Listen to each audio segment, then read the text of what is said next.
everybody, and welcome to the Creation Entertainment Podcast. My name is Ryan T. Husk, and on today's show, Creation co-CEO Adam Melin interviews the incomparable composers Nami Melumad and Alan Howarth of Star Trek fame and so much more. I'm a huge fan of these two. I could talk about them for hours, but it would be better to let you just enjoy this interview. The interview took place at STLV a couple months ago at our yearly convention.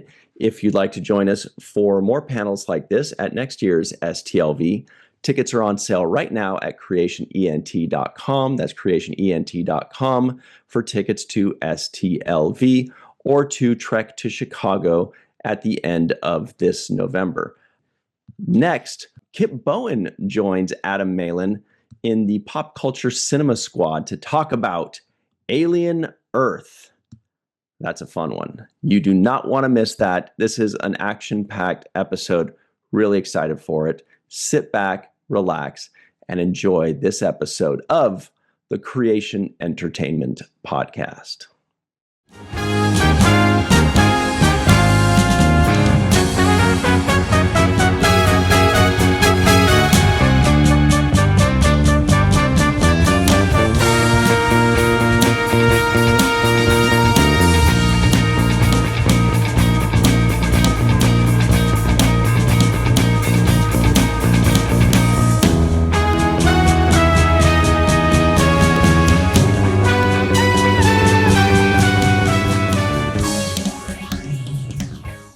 Adam Melin of Creation, and we have an amazing segment planned for you folks today. We have two unbelievably talented composers. First of all, we've got a young lady who has made an incredible mark on Star Trek. She does the scoring for Strange New Worlds, an incredible score for Prodigy. She's done some of the Star Trek, the short treks. And she's an amazing talent. So let's have a nice warm welcome for Nami Melumad. Let's welcome Nami in her first convention appearance here, I think. Welcome, please. So awesome. He's still very, very active, but I've known about this incredible composer and sound designer for decades because he's collaborated with some of the most incredible seminal filmmakers of our era, and it's really an honor to welcome him, Mr. Alan Howarth. Let's have a nice welcome for Alan. There he is.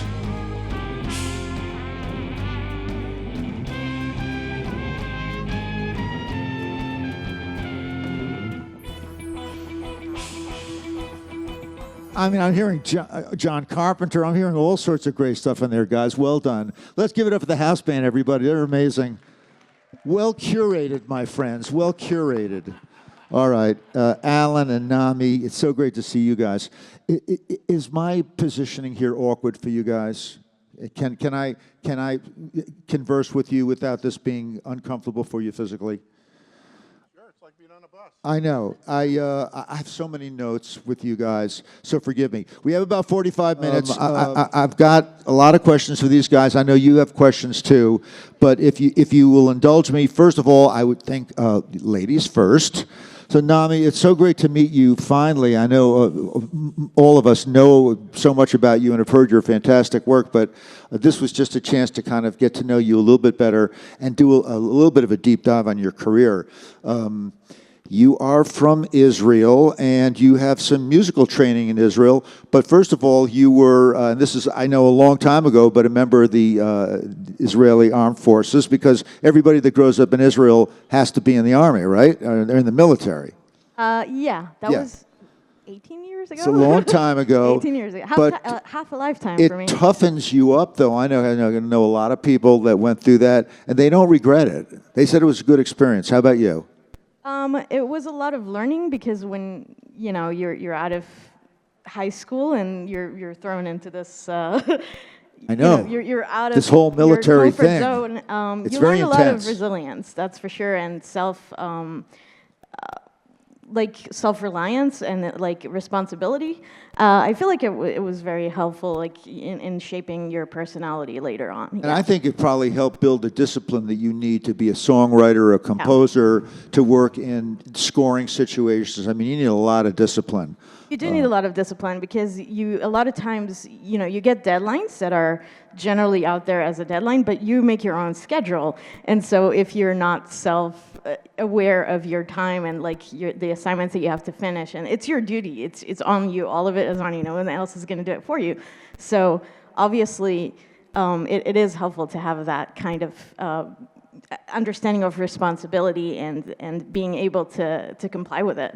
Well, and you also went to an amazing school. Jerusalem Academy of Music and Dance is actually very famous, and it's an amazing school. And so I know you did music studies there. I hope that you felt that you came away. It's a really amazing experience to go to that school. Yeah, it's a great school. I will say at the time when I went there, they didn't focus on composition for specifically media for television or film.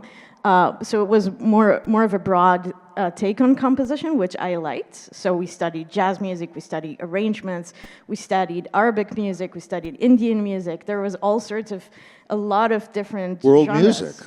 Yeah, exactly. But a very broad take, like not just the classical one, not just the, let's say, film scoring, orchestral, or like there's so many variables in that, and that was great. Like you learn how to write a pop music song. Like all of that stuff was super helpful.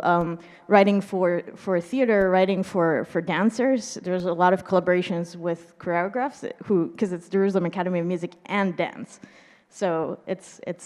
Oh, it's amazing to work with other creatives in different disciplines like choreographers, but what I also think is amazing is you got here to the U.S. and you got into Thornton School, which is an amazing school.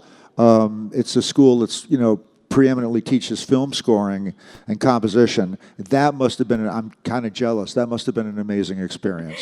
It was pretty rigorous, I will say. It was a lot. It was very difficult. Like I would sleep maybe 6 hours a day because there was so much to achieve and to do. I did that year, I think, about 15 student films alongside the studying. It was a lot, but very enriching because you work so closely with the cinema school, and then you get the real experience of how it is to work with a director and an editor, and you kind of start to learn the process and that your music is as part of the bigger picture here. Yeah, no, and it's amazing. I mean, or you've already established that you're a musician, you're a composer, you're a songwriter, but now you have to work with all the technical protocols and methodologies of scoring for filmmaking, and that's such unbelievable training that you have. Yeah, it's really good training because they teach you basically not just to be the composer, but everything around it. So what do the orchestrators do? And then you do it yourself when you're at school, and then a lot of years later before you have a team. You have, and it's true with what I do now. Like I know exactly what my orchestrators are doing because I used to do that job, and what copying is, what librarianing for sessions, all this stuff around it, music editing, preparing Pro Tools sessions, mixing, even some conducting. A lot of those things are things that I trained in, so I know exactly what those duties are. And so Pro Tools is the particular software that you work in? I work in Cubase for writing. I see. So all these amazing Star Trek scores are in Cubase. But we record in Pro Tools because when we go to the studio at Warner Brothers and we record the orchestra, the software we use is Pro Tools. It's a standard in the industry. Yeah, I'm sure I use Pro Tools myself, and I love it. I mean, it's amazing. And of course, they keep giving a new rev every 6 months. I mean, we're on something like Pro Tools 18 or something right now. Yeah. And Alan, we got to get to you too, but just while we're talking about you, I was just going to say that Pro Tools is like dollars. It's the common currency when you go to the and stage. you use it too. And you can work in whatever you want, but put it into Pro Tools to take it to the Of course, I mean, you were doing unbelievable analog scoring with so many incredible collaborators. We're going to get to your unbelievable career. But Nami, how did the short treks gig come about? How did you connect with the filmmakers on that? Short tracks. So I was working at the time on a movie called An American Pickle with Michael Giacchino, who I'm sure everyone knows. Unbelievable composer and talent. unbelievable composer and human and friend. And so this was our first project, American Pickle. And while we were doing it, he saw that I kind of know what I'm doing. And so he introduced me to Alex Kurtzman, and then they were looking for a composer to do Q&A, which was the short track with Spock's first day on the Enterprise. Which is an incredible, yeah. Yeah, It was so great. It is, and it, surprisingly, was also my first day on the Enterprise. So I kind of, I brought those emotions into that score, and that score was pretty good. And then they were like, oh, what about like you working on Prodigy? Like that was the next step. Which, by the way, was an amazing achievement for you. The scoring to Prodigy was wonderful. I think we all love that show, don't we, Prodigy? Yeah. It's amazing, and your scoring for it was wonderful. Yeah, it has a lot of heart, and I deeply, deeply love this show. And then after I did the pilot for Prodigy, we went on a call, and I got a lot of notes from the producers, the showrunners, and from Alex. So I thought maybe I didn't do such a great job, but it turned out that I did, and then they offered me to do Strange New Worlds. That was like the same day. And we're going to talk about the Strange New Worlds gig in just a second, because that's, of course, what so many of us know have heard such incredible stuff from you on that show. There's a couple of episodes I want to talk about, but you also worked with Michael on the Thor film, Thor. Love and Thunder. And so, how do you collaborate with Michael, and what is your part in creating the music for a film like that? So Thor was a bit of a different case than what we have usually done in the past. But like, Michael has written the themes for that, but he was actually busy with directing a film for Marvel. So he actually texted me if I could jump in and help. And so I basically looked at everything he did up to that point and really learned it. And I looked at the sheet music. I looked at everything. I really studied. It was like studying a score, like, the beginning of a score. And then I really deeply learned it so that I can continue and sort of like take his theme and like go with it, and continue the film. So he had provided you motivic material, yeah, and but then you expand on that material? Yeah, but there was a lot of it already, because when you're scoring a Marvel movie, usually there are 3 scoring sessions. And in that case, I think they did some of the first tracks in December, and then we had sessions later in the year, like April and May, I think, if I'm not mistaken.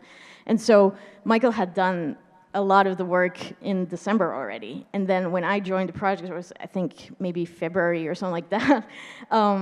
There was already some material, like more material than usual. Like, for example, when we did American Pickle or Medal of Honor, he would do like a theme, and then I'll just continue it. So that's why I'm saying it was a little different, because I had way more material to draw from.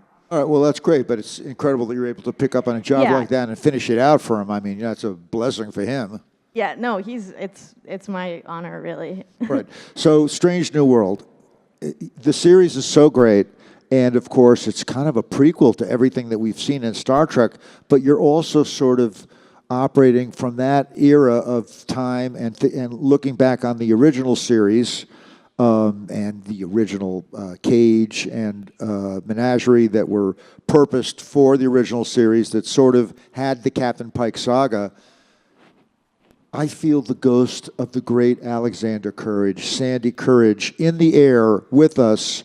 And I feel that while you've created an amazing sound tapestry of your own, that you're not above doing some homage to some of Sandy's great motifs and themes that are so beloved.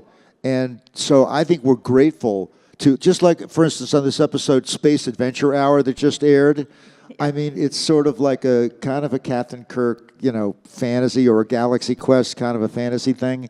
And I kept on sort of feeling the inspiration of Sandy Courage in there. And I was so proud of you, because you've synthesized those wonderful motivic influences and created an incredible music of your own. Yeah, thank you. I'm I consider myself a Trekkie, so I have watched quite a bit of Star Trek, and I feel like the music has been such an integral part of it. And so for me, a lot of times I kind of have to stop myself from like quoting other movies and other show, like because you have to do it like in a good like way. You can't always do it. It's not a vacuum. Yeah, exactly. So it is good to do it, just not too much. Because I am all for fan service. I'm a fan, and I would like to be served. So I totally get it. And I feel like it's really fun, but you have to be very cautious about how many times you're using like a famous theme or a quote or like the fanfare. No, of course. Did the producers give you any specific tonal notes for the series overall that they wanted you to follow? I mean, yeah, obviously we discuss every episode in a spotting session, and we talk about what the music should do or like what it should sound like, or callbacks like that. A lot of times we'll discuss prior, like those episodes with Spock. I think it was 105 and 205, like previous seasons. On the space adventure, I don't think there was like a specific request or anything, but it's to me it's very like TNG actually. That holodecks, it's sorry if I'm everyone go watch it.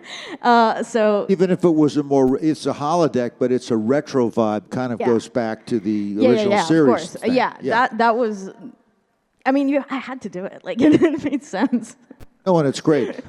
We love the work that you've done on the series, and I guess you've still got one more, season 5, which is going up. They're going in production on that, I guess, between September and December. So have you started setting up music for that, or is that coming once you get? You get the material and then start working on it, or do you start prepping it before you even get the material? Okay, so I'm now working on season 4. I'm working on a couple episodes that are I love them. They're very good. I just received the first 2 scripts for season 5, but otherwise I have not, seen anything beyond that. Well, we look forward very much to hearing that, and sort of it's going to be an interesting challenge to do the final season. I know you'll rise to it, and we're going to love the music. So thanks for everything that you've given to us fans, right? I mean, don't you guys agree? She's a gift to us. Thank you. So thank you, Nami. Thank you. Alan, it's such an honor to meet you. I mean, I've known your work for years and years, and you've collaborated with tons of people. But as I understand it, before you even got into film scoring, you were performing with epic bands like The Who and Cream, and doing synthesizer programming for Joe Zawinul. Did I get that right? Tell me about that stuff. No, my whole journey was, played saxophone in high school, got bit by rock and roll. I was an art student, so music was on the sidebar. Close to the mic, please. Music was on the sidebar for me, but I played a sock hop, and a guy handed me $80, and it was over for art. I went for music. Bought a bass guitar, grew my hair long. We opened for The Who. We opened for the Cream. What years was that? This would have been 1969. Unbelievable! 70. And would you interact with those bands when you were? Oh yeah, no. What a dream come true. What was that like? Well, being backstage with the original Who. Holy Toledo! Roger Daltrey was a total sweetheart. It may change over time, but at and the time, I mean Townsend, what a genius! Townsend was Jesus, and then 1970. That's around the time of Tommy, isn't it? It was the Tommy tour we were doing. Oh my God! And then Ed Wessel gave me my first set of Rotosound bass strings, the bright ones. Yeah.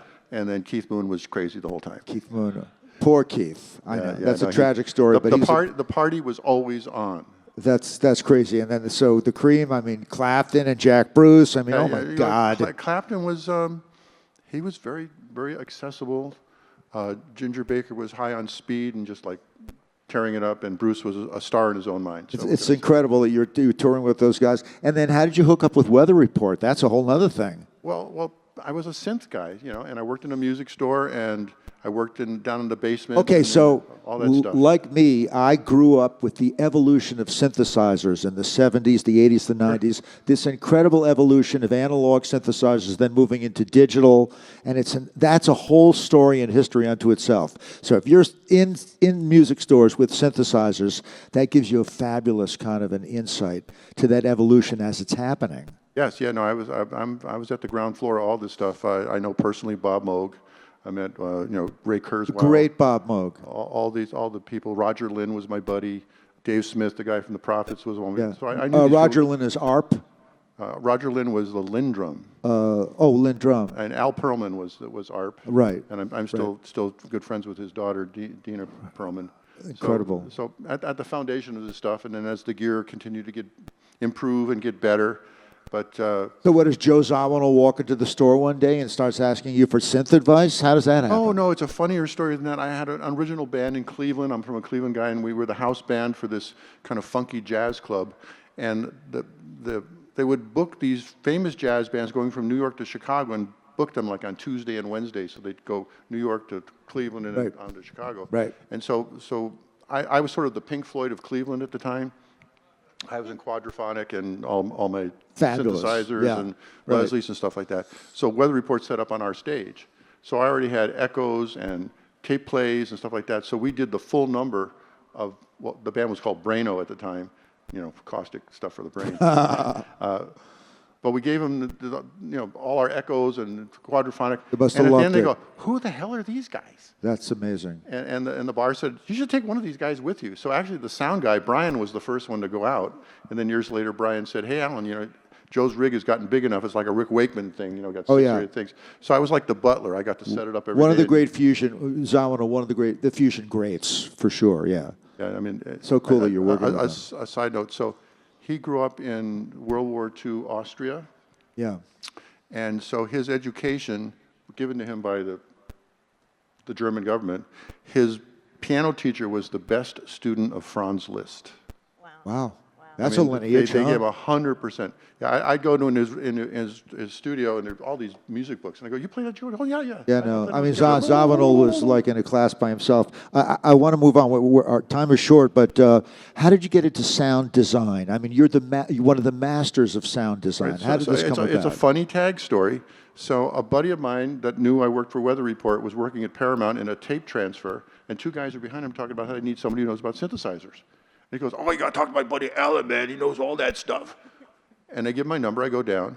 It's Richard Anderson and Stephen Flick, and they're doing Star Trek: The Motion Picture.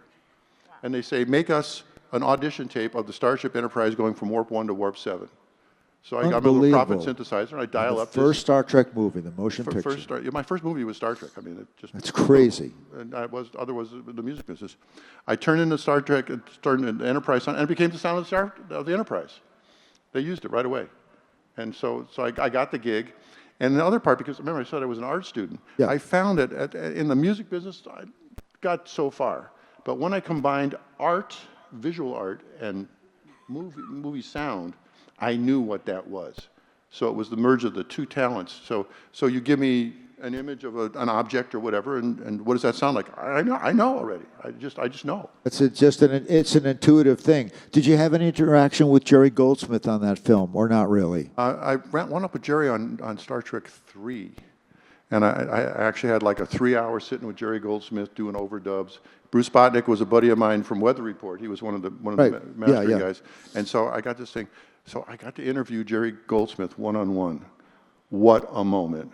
So I said to Jerry, "Master, Jerry, where does all that stuff come from?" He says, "Mahler. Mahler's my guy." Mahler, well, an incredible composer. You've collaborated with some unbelievable filmmakers, Alan. First of all, you had an association with the great Roger Corman. Are there any Roger Corman fans in the audience? Let's see. I mean, guys that cut their teeth under Corman, like Jim Cameron. So many people really were under the tutelage of the great Roger Corman. And you did work on Galaxina and Battle Beyond the Stars. Battle Beyond the Stars. I got the gig because I was a Star Trek guy, and they wanted sound, sort of. That was actually his most ambitious sci-fi film, Battle Beyond the Stars. And it was James Horner's first score. James Horner's first star. I know, it's incredible. And then a year later, you're working with the great, and I do mean great, John Carpenter. Are there any John Carpenter fans in the audience? Can you testify, please? Carpenter's out of control. He's a genius. He's a pirate. So just kind of going through a list of some of the films that you worked with him on. Escape from New York, seminal Carpenter film. What'd you do on that movie? That was my first film score. Unbelievable. New York. Now, Carpenter was very proprietary about trying to write his own music, wasn't he? Well, yeah, well, his father was a concert violinist. I mean, he had all the music chops to start with. He did a lot of work with sequencers and early analog synthesizers. How did you fit in as a composer on the film then? Well, actually, here was the deal. Because I was Joe Zavino's setup guy, I had a great setup at home. I had all this stuff. He just came over to my house. You had a better rig than John? He had no rig. He didn't have a rig. He loved it that I took care of everything. All he had to do was show up, light up a cigarette, and have a cup of coffee. Unbelievable. And he would work. keep lighting those cigarettes up continually, by the way. Escape from New York is a fantastic score and a fantastic vibe with the great Kurt Russell, one of the most entertaining films of the 80s. That was a wonderful achievement for you. And then you went on to do Halloween movies. Yeah. We're sitting at the end of Escape from New York doing the mix, and John's talking to me while I'm doing the mix. He goes, "Hey man, I got this another movie I'm going to do called The Thing, and it's going to be a bitch of a shoot. And they want to make another Halloween. You're going to just have to do it for me." No, that's great. They And just by the threw it way, over the yes, you fence. did do work on The Thing, which is, for 1982, the scariest film of its time, an unbelievable triumph for John and Rob Bottin. And then what exactly did you do in that film other than scare the crap out of us? Well, I did some sound effects. I did the dog and the sound effects. The horrible dogs being supervisor. digested. Dave That's Udall was the horrible. guy, he was the guy from Battle Beyond the Stars. So I actually put Udall into Carpenter, and so he was my buddy. Did sound effects, and then at the end, Ennio Morricone did the score, but there was some pickups to do.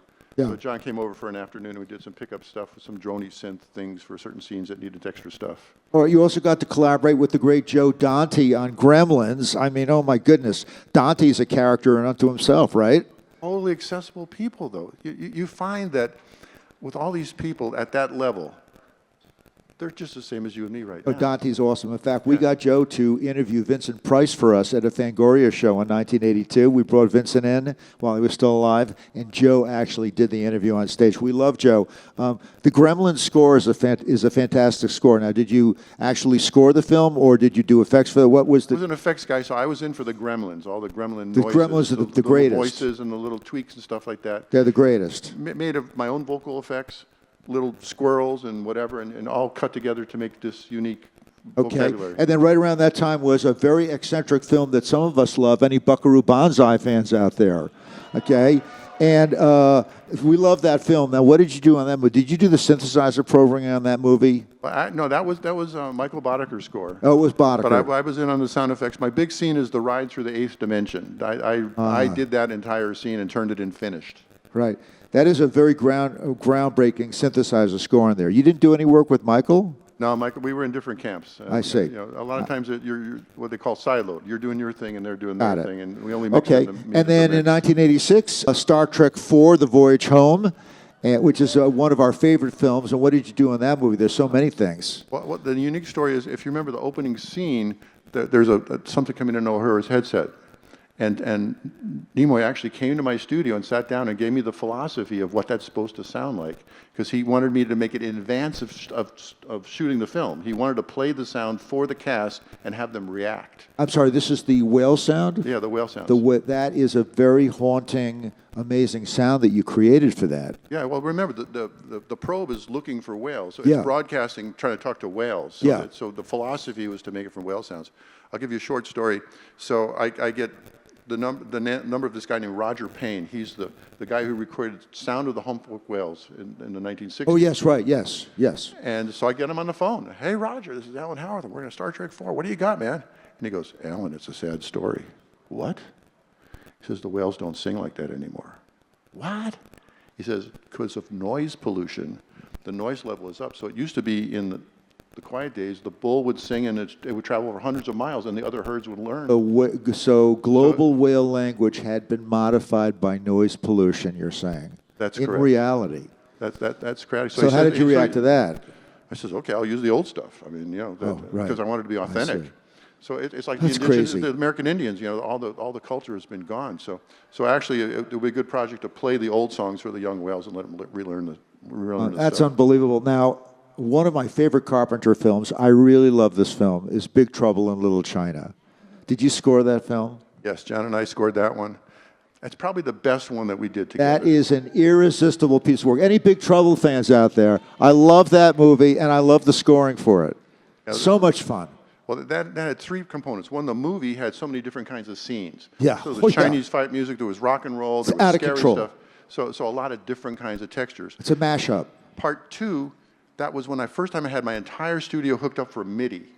So that's a connection between all the synthesizers. So you had to usually play one at a time. And I could play one and play all of them at the same time. Yeah, right. So I had these rich, You would create stacks, right? Electronic music Stacks. creations. Yeah. Yeah. The third thing was there was a screw up on the schedule, and we got an extra month. So normally we were supposed to be done in That's 10 weeks. good. We got 14 weeks, so we got to do a whole lot more polishing and finishing and production. That's an amazing project. And then you got to work with Tim Burton on Beetlejuice, for God's sakes. Any Beetlejuice fans out there? It's kind of an eccentric film, but I like it a lot. So it's very, very eccentric, but fun, like Tim himself. What did you do on Beetlejuice? Beetlejuice, I actually made the sound effects and turned in the effects. So I didn't ever work with Tim personally. I was a subset of the sound supervisor. I got it, right, okay. And then you worked on Hunt for Red October and actually got an Academy Award for that one. Congratulations. Thank you, thank you. That was a huge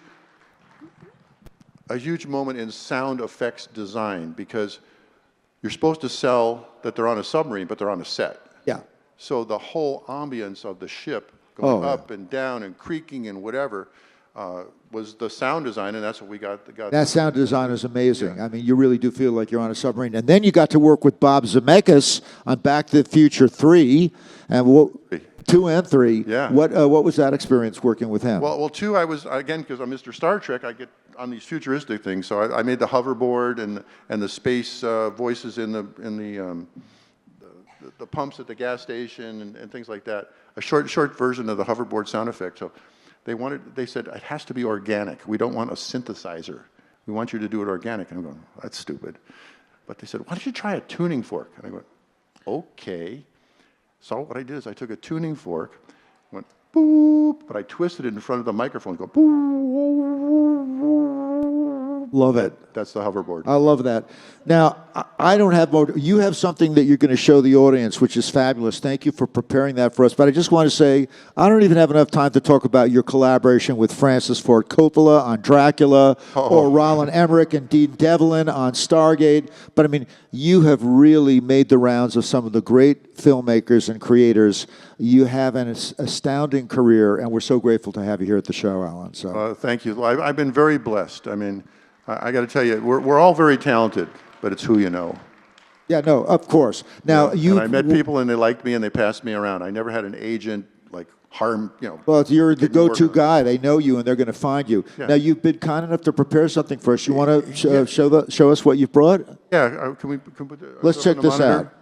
So this was done. I'll just click through some slides. I'll do it as fast as we can. I know where to start. So this was just a discussion of Star Trek: The Motion Picture, which I told you the story already that it was the audition tape. Yeah. So in this case, we're going to talk about the wormhole effect, which was that included the sound I had created for the Enterprises, the warp drive through the wormhole effect itself, and then also the voice processing, because now they're in two different times at the same time.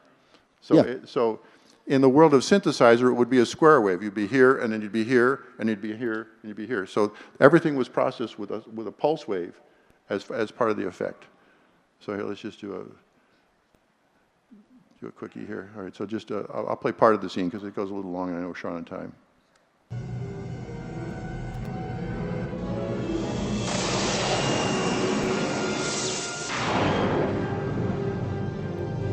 Warp 1, sir. Mr. Decker. Also, notice this is sound effects only. There's no music now. Get us back an impulse power. Sound design is leading this thing. Pretty scary, actually.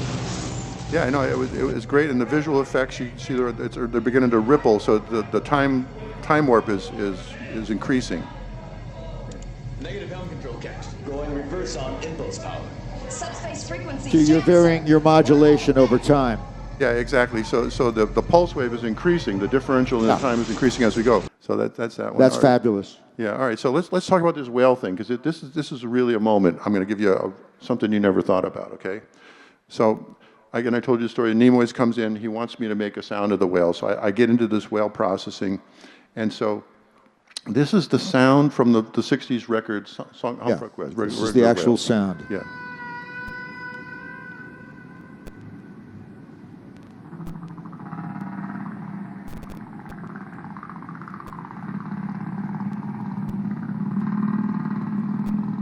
It's real time. This is what they It's sound pretty like. amazing. All right, and now All how right. do you apply your treatments to it? All right, so I thought, okay, because it's going to be from potentially another dimension, let's speed it up. So I sped the whale songs up 8 times. Listen to this.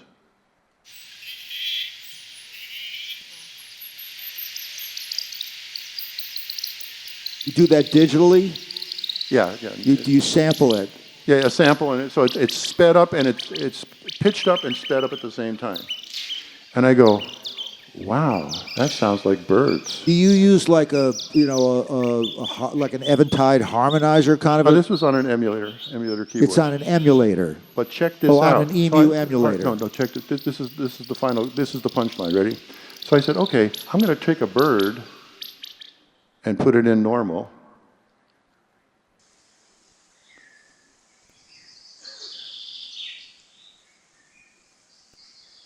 Okay. Yep. And slow it back down. It sounds like whales.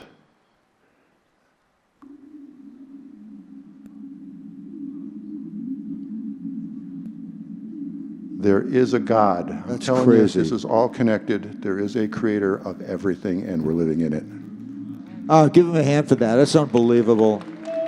And by the way, it's all language too, right? It's language. Everything is frequency. It's language.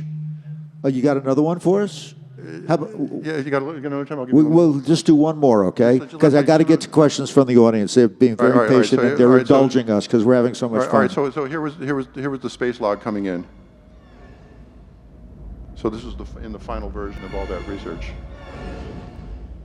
That sound is a classic sound from the movie. How do you achieve that sound? Well, once we did all the whale research and I created these elements, now we put it in, and it becomes digital and sound designing with the elements that we created, right? Just tell us technically, what equipment are you using to generate that? Now we're doing harmonizers and stuff like that. You'll do it on a harmonizer, yeah. Exactly, Right. which has the ability to speed up the sound or slow the sound.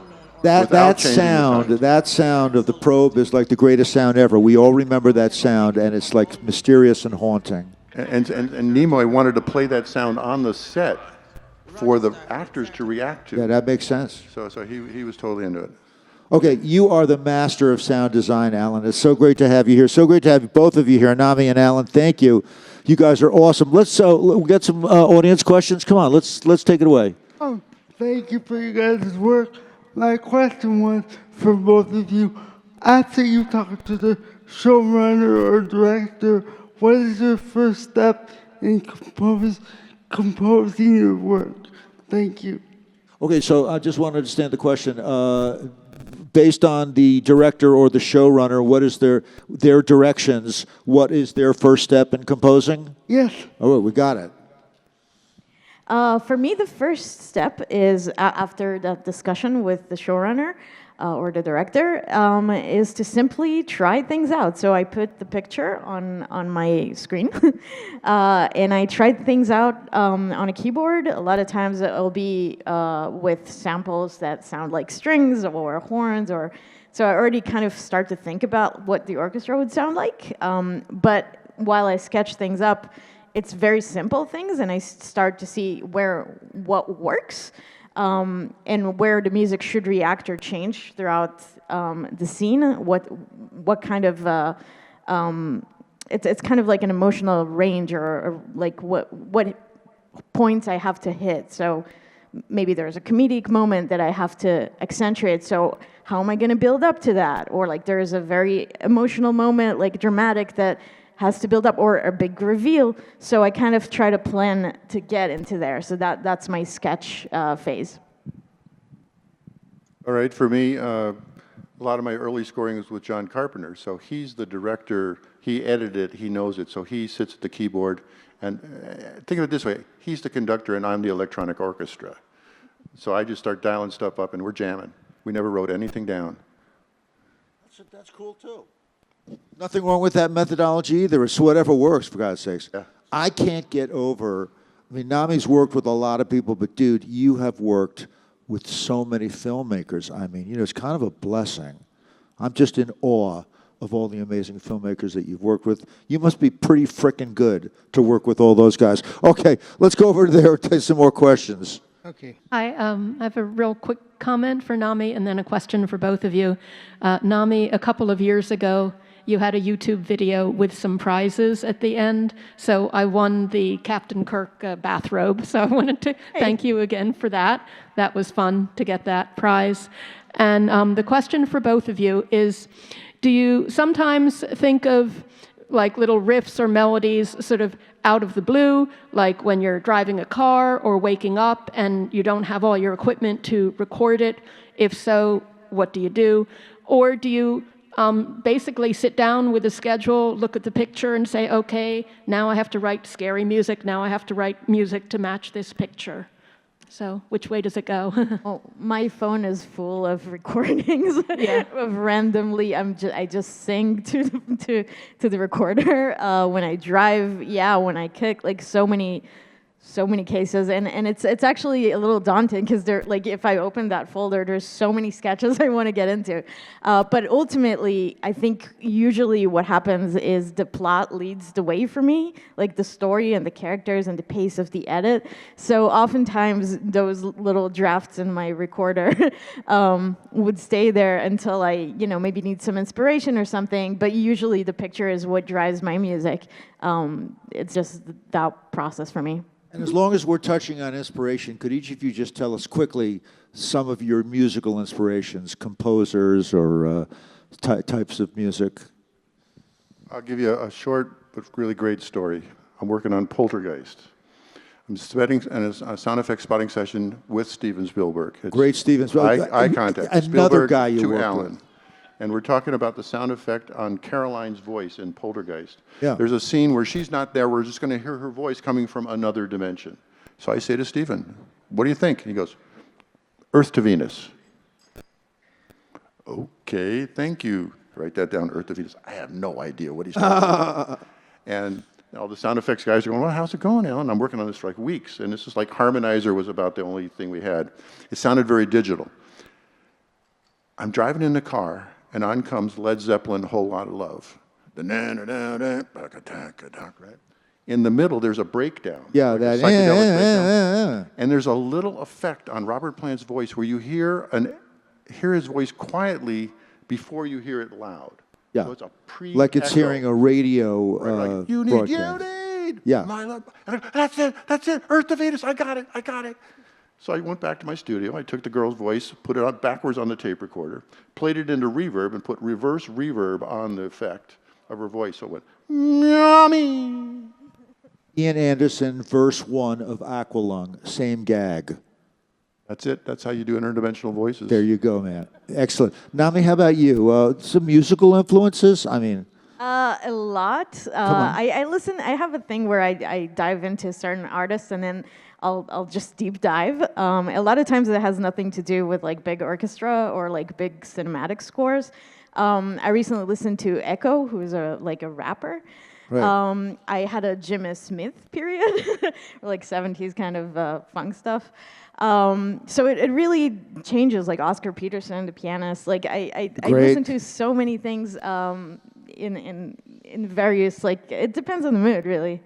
You both obviously have endless eclectic influences. I believe Mark Twain over there has a question for us. How do you do, sir? Welcome from the 19th century. Hey, thank you very much. I appreciate the time.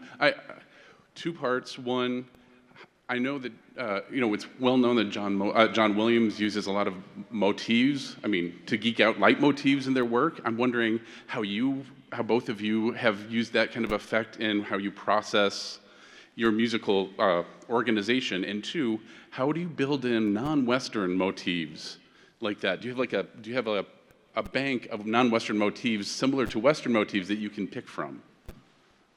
Oh, that's an interesting one. Yeah, I'm also a huge John Williams fan, obviously. It's funny because one of the early talks when we talked about Prodigy was that to be aware that not to do John Williams because it's more affiliated with Star Wars. But being very influenced, I think that score is actually a little bit more leaning to his way, the way he uses those leitmotifs.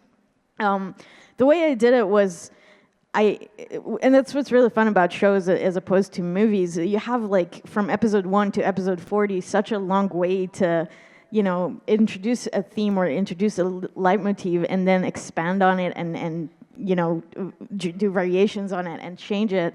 And from the moment you introduce it, you can, in episode 12, all of a sudden you have the full theme, full-fledged, and it feels very whole and it's like you're growing with the character, like going with the journey with her. The Diviner is a good example for that, because in episode 1, and it's not exactly a Western theme, because that society, the Valnakat, is like very... It's not, if you look at the show, it doesn't look like it's influenced anything from the West. So I guess being from the Middle East, I already have that kind of in my DNA.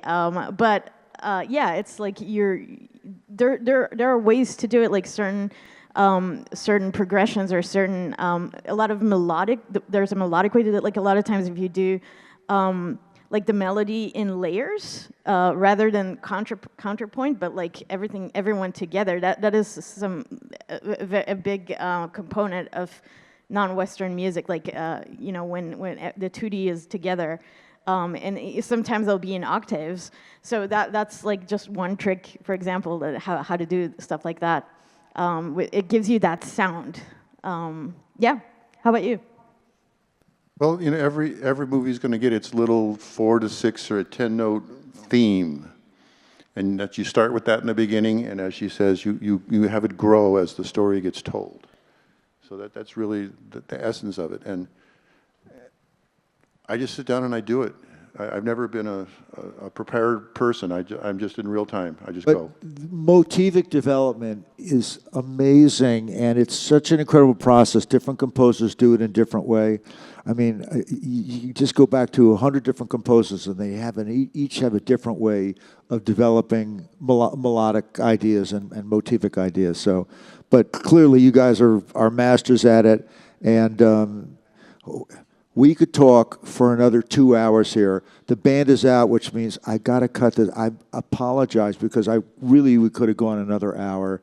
It's so amazing having both of you guys. Forgive me for cutting this short, but folks, I hope you've enjoyed this as much as I have. This was fascinating with two incredible talents. Please, let's have a nice hand for Alan Howarth and Nami Melumad. Come on.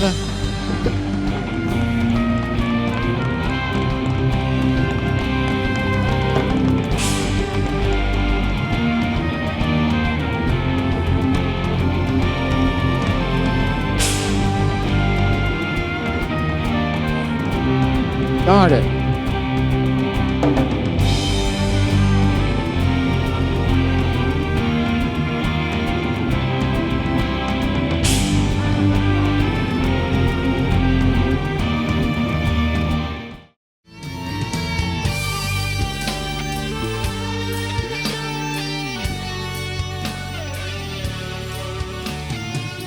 Hi, folks, and welcome to the Creation Entertainment Pop Culture Cinema Squad.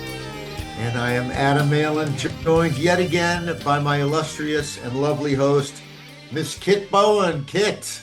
Hi, welcome back. It's been a little while since we've got a chance to do this. I'm excited about this one, though. Very excited. I know, it's awesome. And we are going to be deconstructing the first season of Alien Earth by the great Noah Hawley. And Kit, I think you and I are both Noah Hawley fans. We certainly are. Yes. Yeah. He's definitely a worthy showrunner. His writing and storytelling is unparalleled. He's fantastic. Yeah. And indeed, Fargo is certainly one of my all-time favorite TV anthology series. So I was excited when I first heard that he was adopting Alien for a television series. Yep. And our friends at Scott Free Productions, everything that they do, everything that Ridley Scott and David Zucker and the whole crew over there at Scott Free put out is amazing. But imagine getting together with a guy like Noah. And of course, the result was this incredible first season of Alien Earth. So I guess let's just kind of break down the season, starting by maybe talking a little bit about Wendy. Okay, sure. I mean, as far as an overall review or an overall feeling about the series before we Yeah. get down into the characters Yeah. is that I thoroughly enjoyed it. It was what it does is it's creepy like the alien movies and scary just like them, but the characters are very intriguing, and Noah definitely has a way of taking, the franchise, or taking the IP and sort of expanding upon it. So there's a lot of Easter eggs. There's a lot of great stuff that if you're an Alien fan, especially the first film, you're going to really love all the things that he puts in here. But he really just completely expands it and, gives us this even more terrifying situation. So I just thoroughly enjoyed it from beginning to end, and I think Alien fans are going to really they must have loved it as well. How about you? I think he takes some of the big themes from the Alien film series and magnifies and focuses on them. First of Right. all, the whole idea about what it means to be human. Just, again, touching on Wendy for just a sec, her being a human synthetic hybrid, her human mind in a synthetic shell really raises the question about what it is to be human. You've also got cyborgs and synthetics in the show. And so this really blurs the lines of consciousness. Really, what is consciousness? Yep. And in fact, the consciousness that is inside the synthetic Wendy, really, is that actually the soul of Wendy herself? Or is it a digital copy of that consciousness? Right. I Well, I think, mean, so what the premise is that you've got several different sort of storylines that converge finally at the end of it. But the one storyline is this sort of billionaire genius kid who, well, he's not really a kid, but he acts like a kid. He's very entitled, played by Samuel Blenken, really kind of a cool character. His name is Boy something. Boy Genius is what Wendy calls him. But what he has done is he's created these synthetic bodies and is able to transfer the consciousness of these five or whatever very ill children, right? They're like from 10 to 12 years old or something like that. And he is able to take their consciousness and put him into these synthetic bodies grown up. So these little kids suddenly have these, highly advanced, highly, some superpower type bodies and minds, but they're still kind of kids. I thought that was very interesting. And all the actors who played the different kids did such a good job of sort of, you know, yeah, still and maintain. It's we'll like big. down on It's those like big. characters. Yeah. I Yeah. thought it was great. So yes, Wendy is the first. So she's created first, and so she's kind of the leader, but she just takes her whatever all the enhances that she has, she takes it running, man. But the one thing that maintains in her brain from when she was a little girl, Marcy, I think is the little girl's name, is that her brother, she remembers her brother, played by Alex Lothar, Joe. And her initial, foray out into the real world is to try to rescue Joe because a ship, kind of like the Nostradamus from the original film, right? Not no, We'll talk about. yeah, crashes into Earth anyway, and he plays sort of one of the mercenaries, or a part of a mercenary group who are Let's just touch upon some of the overriding themes of the series before we start boring down more on the characters. Alien has always featured the nefarious corporations that sort of rule Earth at this point in time. right. And in fact, in this case, Earth, we're being told, is sort of driven by five corporations, more or less. And you alluded to the Boy Wonders company, that's Prodigy. Right. And so there's a lot of themes of corporate power, secrecy, bioengineering. I mean, certainly, obviously, Wayland Yutani, we've known already, is interested in weaponizing alien biology. And the ship that crashes, of course, contains a cornucopia of alien species, which we're going to talk a lot about. Yeah, that's the part I really loved. I Yeah, think we're going to talk all about those great creatures. I also think that the setting, the island, is a great kind of a juxtaposition of, the island is in, they film it in Thailand, and so it's this sense of nature, this artificial research facility that they put into there, and now inside they have captured alien organisms, which again are sort of like a force of nature, kind of like nature that sort of surrounds the compound. So there's a sense of isolation and claustrophobia, and the island itself is kind of a character. Whew. Yeah, and these Sort of- things, I mean, that's the other thing, we've always known the xenomorph, right? I mean, that's the classic. That's the Yeah, classic alien, right? And yeah, we still got the xenomorphs and we still have the way they are produced, so to speak. yeah. Then we've got this myriad of other just crazy, crazy alien things. But I think my favorite, and if we want to talk about it now or do we want to wait? I think We'll talk later, but okay. yes, I know what is your favorite? Yeah, T.S. Ellis. We'll talk about our wonderful eyeball buddy. I felt that Noah did a great job of kind of moving slowly and painfully towards this climax, where in this finale, everything turns to chaos. The Right. xenomorph escapes, there's bodies littered everywhere, and a lot of uncertainty about what's coming next. And Yeah. we talked about how I felt somewhat unsatisfied by the conclusion, but obviously, as it's setting up the next season, which we're all very hopeful for, I do understand why things were left in the way that they were. Yeah. Let's bore down a little bit on characters if we could. So, just Sure.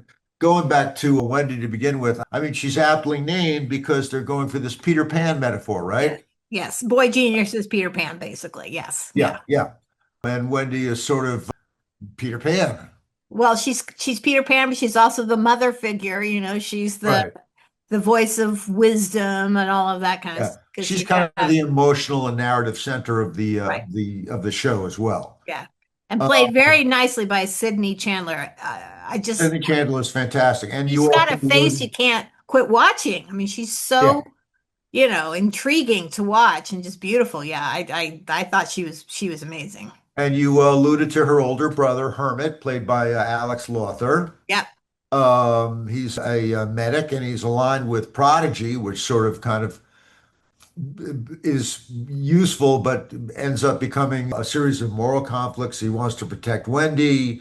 He's reconciling, Prodigy secrets and kind of coping with what his sister has become. Right. Yeah.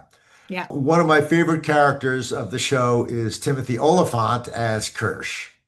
Yes. So he's kind of the Ash, right? Yeah, he's But he's even better than Ash. He's a full synthetic, and ostensibly his job is to train and oversee the hybrids. Yes. But I find that even though he often serves as a mediator or caretaker, I think he's caught between the corporate aims of his boss. He has some ethical dilemmas of his own, and clearly he's got an agenda of his own. I'm not entirely sure what that is, but he It's certainly seems to be one step ahead of him. sort of like Everything. Frankenstein. Be careful what you create because, it may not align itself with what you want. Yeah. Yeah. We've also got the lead behavioral emotional scientist that's overseeing the hybrid program, Dame Sylvia, Yep. by Essie Davis. Yeah, great actress. She's pretty fantastic. But I think that ultimately she feels to me like innocence lost in a sense too. Yes. Yes. And her husband too. He's the whistleblower. He's the we can't do this to these kids kind of thing. Arthur is the character's name, David Yeah. Rysdal, who has a very unfortunate, well, we're not entirely sure if it's unfortunate or not, because at the very end, our favorite little character comes back to life. So, yeah, I thought that was fantastic. Let's bore down a little bit more on Sam Blanken's character, Boy Cavalier. Yep.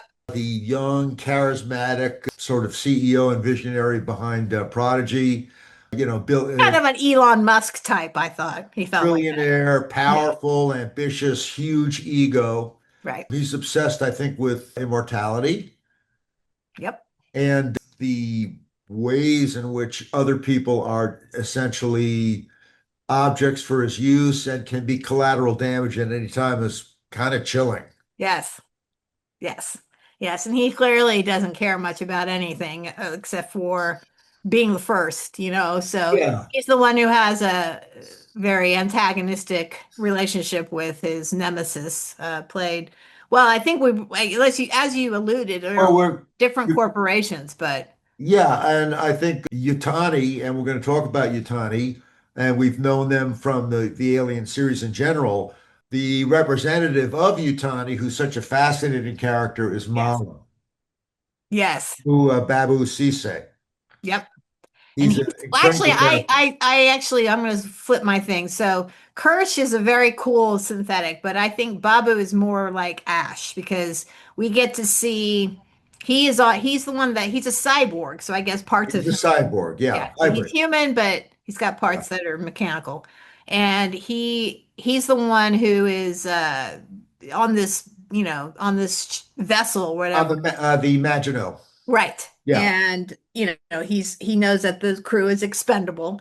He's the one talking to Mother, and What a then, fabulous backstory they had of him on right? the ship leading up to the Yes. disaster. I mean, but I thought actually that it was maybe him or somebody with the company that caused that accident on purpose. But of course, we found out that it was a guy that was working on behalf of Right. Prodigy. Yeah, I think so. Yeah. Yeah. Something to that effect, I think. I don't Yeah. know if I actually caught that or not, but that makes sense because well, the character Morrow, he's the only survivor because basically all of the alien life forms that they've brought have escaped in some way before the thing crashes. Yeah, and all hell has broken loose on the ship. But I mean, Yep. Marvel fascinates me. He's an antagonist, but he's complex. Yes. He has loyalty to Yutani, and then ultimately he wants vengeance. I mean, there's his motives get blurred, and I wouldn't quite call him an anti-hero, but certainly Right. he's a family man. He has his own motivations that guide him.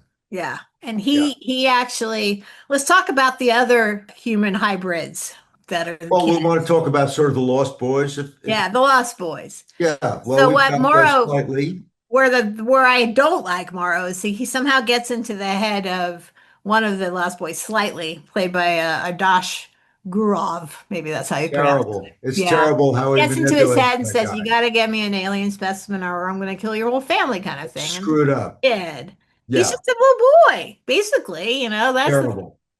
so. And then Shmi, played by Jonathan Ajayi, is kind of the same mentality as slightly. So he's also. I just love how they portray them as kids, but not kids, kind of thing. So Yeah, we've real also scary got one for me was the real scary one for me is Nibs. yeah, well, Nibs is kind of a psycho almost. She is. Nibs loves to rip people's faces off, and that's definitely shows that these hybrids are dangerous and could Yep. supplant Homo sapiens if we don't be careful. Right. It also reminds me of Ray Kurzweil's singularity theory. I mean, Ray has been predicting that humans will merge our consciousness in machine bodies for decades now, and Yeah. kind of getting closer to that. So Yeah. Nibs, Lily Newmark, the actress, is pretty compelling and scary character. She is. Yeah, and we've also Yeah. got the character Curly, Right. Lorena James. Who kind of has a complex against Wendy because she wants to be the one who's the favorite, and Right. but Wendy's really the stronger one. I mean, period. That's Yeah. just how that's working out. So Yeah. I thought that this character of Adam is kind of interesting. yeah, Adrian Edmondson. he's like Boy Genius's right hand man kind I of. love him, and he's a synthetic himself, right? Well, we find that out. Yeah, At the end of it, right? at the end of it. Yeah. Yeah. So anyway, so this whole thing is kind of building, right? So we've got the idea that Yutani wants. So Morrow is trying to get Oh yeah. specimens for Let's just Yutani. talk about Yutani for just a second. Sandra Yee Sensidiver, the actress. We finally are learning a little bit about the Yutani company. Obviously, we know Wayland, Guy Pearce, Prometheus was so fantastic, but Yep. we're finally seeing she's the scion of the Yutani Empire. Is that right? Yes, This basically, yes. Yutani Yes, is the daughter. right. And I just love the fact that they're tying it to the whole broader Alien franchise with all this corporate intrigue. Clearly, Yutani is driven to harness these alien organisms as bioweapons and with disastrous results. It's never going to work out. Now, All right, let's talk about the aliens. all right, let's start with your buddy Tia Sellis, okay? Is that what you're calling? Is that what the name of it is? Tia Sellis, yeah, the eyeball, yeah. That's, I think, my favorite of all of them. Well, clearly it's super, super intelligent. I mean, that's the thing that just gets me. And what happens is, so Boy Jeans has got them all in this Cavalier or whatever. He's got them all in this lab, right? And they're all in their individual. First, they were on that ship, also, harnessed into containers or whatever the case may be. Right. So, now that they're out and they want to test them, they put the eye into the these container with a goat or a sheep. They're not very reliable, these containers to begin with. No, they sure aren't. That goat really freaks me out. Well, first of all, the way that it inhabits hosts, yes, and then exerts control is terrifying enough. Yep. That goat is a troublemaker. What? He just and the little interactions between Boy Cavalier and the goat, he's like, I know you want to talk to me. He's like, so let's see if we can get you into a human at some point. I knew that was going to happen. I knew they were going to try to do that. I liked how the goat kind of, when the guy was in the other compartment with the fly dudes, and the goat kind of freaks him out, and then the door closes on the guy. That's one of the hybrids. Yep. And then that whole fly sequence, very David Cronenbergian, by the way. Reminded me of the movie The Fly. The Fly, yeah. Regurgitates onto his face and basically melts him. So yeah, that was horrifying. Those flies are pretty disgusting. And I also like, they call them ticks, I guess, right? The ones that suck all of the blood out of you. Disgusting. Huh? It's disgusting. And what is the thing that grabs the one soldier and just? Well, we're going to talk about that. That's, as Kirsch describes it, it presents as a plant. Oh, okay.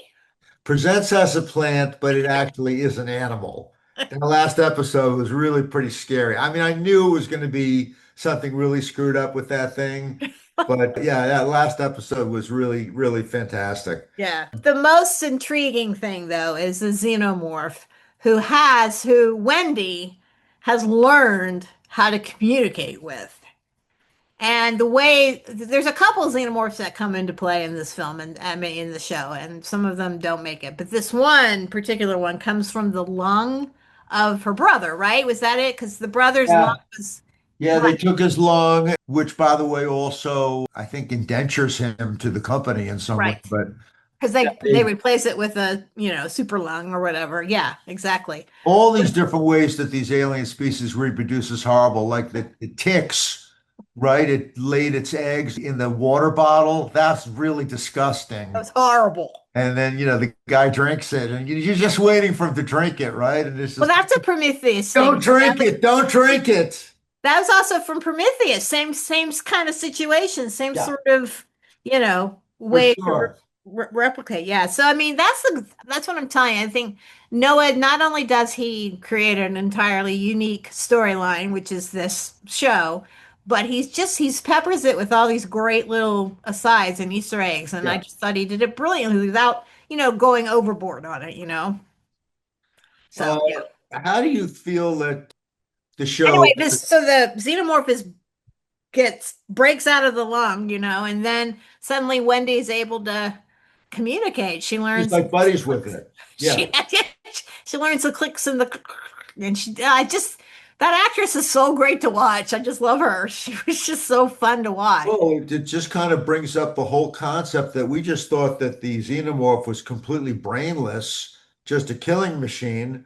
But clearly there is some kind of a social order to it. Well, to be fair, in Aliens, there is, you can see the hive mentality, right? So the queen is able to dictate what her soldiers are doing for her. So they definitely have that capability, to be controlled, basically. And the fact that she could kind of communicate with it and even kind of sympathize with it, well, it's kind of chilling in the first place.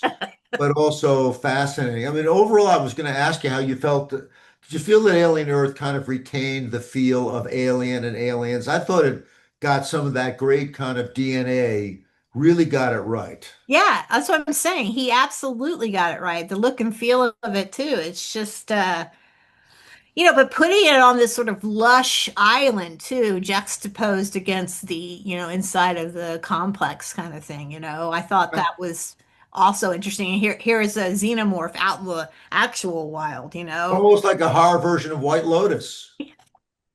Which so your favorite alien was Tia Celis, huh? Absolutely, Yeah. 100%.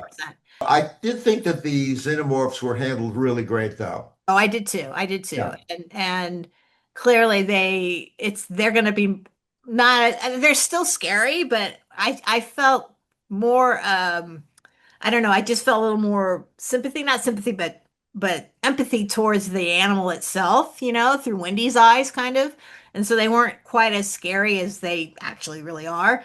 So I liked that. I mean, because all the alien movies we've seen, they are the monster. They are, that's what they do. They just kill everybody. But here you get to see a little bit more what a xenomorph might be kind of thing. So I thought And that was, again, I just think that this is a lot of Noah Hawley's strengths in terms of tension, clever pacing, emotional beats. yeah. These are the things I love about Hawley that he infused into the show that I really thought it. Yeah. I So also what did you think of the very end? well, we'll talk about the climax. I thought it was fabulous. Even though resolution wasn't there for me, I Right. thought the climax was fabulous. I did want to just do a shout out for all the fabulous production credits of that show, the visuals, creature design, atmosphere. It was, direction. All the production credits are first rate. Yeah. TV show. I mean, it was a massive production. I believe it's the second most expensive TV series after the Amazon Lord of the Rings series. Really? So I know they spent a fortune on it, but it really shows on the screen. And Yeah. that sci-fi aesthetic was just, just Oh yeah. done so well. Yeah, it was great. I too liked the very end. I mean, I understand your frustration. You kind of wanted to see some people get their due, but at the very end of the spoilers again, if anyone hasn't seen the end of Alien Earth, here we go. We're spoiling it for you. Go ahead.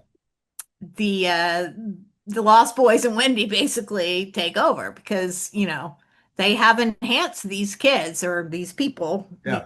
hybrids, and so they can do a bunch of stuff. And Wendy has really she's learned very quickly how to manipulate everything around her. So they end up, capturing Boy Genius and Essie Davis's character Sylvia and Timothy Oliphant, who's been severely injured. Kirsch, yep, he's been messed up. He's been messed up. Yeah. And they've got them in a holding pen now, and they're like, we're gonna rule now, and that's how it sort of ends. And Wendy's got the xenomorph as her, her pet, I suppose, and she can tell it to go and do a bunch of horrible things to people. So yeah, That's sort of like the one the very end thing with TSLs. yeah. He finds the, corpse of Arthur, who Carl. unfortunately Yeah. has birthed another xenomorph, Yeah. which was supposed to be what Morrow was going to take back because that's Yeah. what blackmailed poor Slightly with. So anyway, I escapes because they try to get rid of him, and he escapes, and he ends up inside of Arthur. So he makes Arthur come back alive. So Tia Celis is a survivor. I love what's going to everything that it happen? What's going to does. happen? That's what Well, we're going to speculate a little bit about season two, but I do agree that that finale really was smashing and very, very exciting. And so I just think that as we kind of look ahead to season two, I think there's going to be more chaos, Yep. more of the spreading of these alien life forms. Yep. I And think then also, yeah, we saw also Utani's, ships coming in. Yeah. yeah, they're coming in. So The, that's going to be a war the situation. corporations are going to be at war. Who's going to be profiting? Who's going to cover up? I think that's going to intensify. And I also think that these personal arcs where like Wendy's autonomy, the relationships between humans and synthetics, the trust, betrayal, I think all those things are going to be focused on in the next season. Yep. Can we speculate on how much you think the show will lean into canonical tie-ins versus charting its own path? What would you? Well, I saw a couple of headlines that I actually didn't delve into because I hadn't watched the finale yet about how it sort of fits in the timeline of the Alien Yeah. 2 years franchise. before Alien. Ah, that it? 2 years Okay. before Alien. Yeah. Okay. Okay. Well, that makes sense. So yeah, it's interesting to see where it's going to go. Yeah. And, Well, I think honestly, I feel like Noah will probably just hyper focus on the story he's built now because yeah, he's definitely paid his homages here and there, but and I'm sure there'll still be a few things, but I think his main objective was to create a great story and a great universe, which he's done, but also, you yeah. know, give Alien fans a little bit of a, oh my gosh, this is an Alien show, blah, blah, blah. And now I think moving forward, he might shed a little bit of that kind of thing and focus more on his universe that he's created. That's my opinion. That's what I I'd love to know, what our viewers thought about the series. If you can Yes. send us in comments and ideas about it. Of course, if we've missed anything in continuity, just, let us know. And of course, I think we're everybody that's watched that, if they weren't huge Noah Hawley fans already, I think they are now. Yes.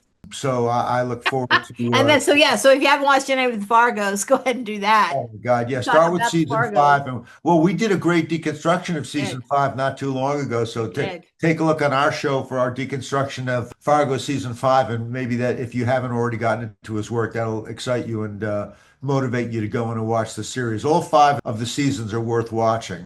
Yes. Yeah. Yes. And then, the funny thing is in Fargo is that there are bits of sci-fi and supernatural interlaced in the series subversively. So Yeah. it's not that big of an extrapolation to see that Noah did this. Of course, Noah had that Star Trek script. Right. It never got done, which, was dumb that they never did that. But Yeah. Well, clearly he's a cinephile as well. You know that he must be Yeah. because Yeah. he's really he's just an incredible storyteller, and he obviously loves the Alien franchise. I mean, who doesn't? Yeah. There's some fantastic movies, but he's done it in a way that's really, really cool. So I'm looking forward to season 2. Kit, I mean, it's always a pleasure doing Yes. deconstructions with you. I mean, I think we really like a lot of the same things, and We always do. I know we're grateful that they finally brought this thing to TV in such an intelligent way. They could have really dumbed it down in so many different Or ways. gone over the top, right? I mean, there's perfect balance between the both. Yeah. But in all fairness, with Ridley Scott kind of at the very top of the food chain, I'm not surprised that Ridley, brought in a master auteur like Noah Yeah. to bring the concept and the canon to television. So Yeah. I look forward to season 2. Me too. Yeah. And as always, Kit, thank you for your wonderful discourse And you too, Adam. all of our sharing. So, folks, I hope you enjoyed it. And again, leave us those comments, and we look forward to seeing all you guys again soon. Take care, everybody. Guys, Bye. bye. Wow, what a show, everybody. I hope you really enjoyed the interview and the Alien Earth discussion. Up next for Creation Entertainment, this weekend coming up in Nashville, Tennessee, we have the Road So Far, The Road Ahead tour with Jensen Ackles, Jared Padalecki, Misha Collins, and so much more at this 3-day convention. It's going to be huge. You do not want to miss this. Tickets and information at creationentertainment.com. That's creationent.com. Do not miss it. We hope to see you there. We expect to see you there. And we expect that you'll have a great day. Thanks very much for joining us. We'll see you next time on the Creation Entertainment Podcast.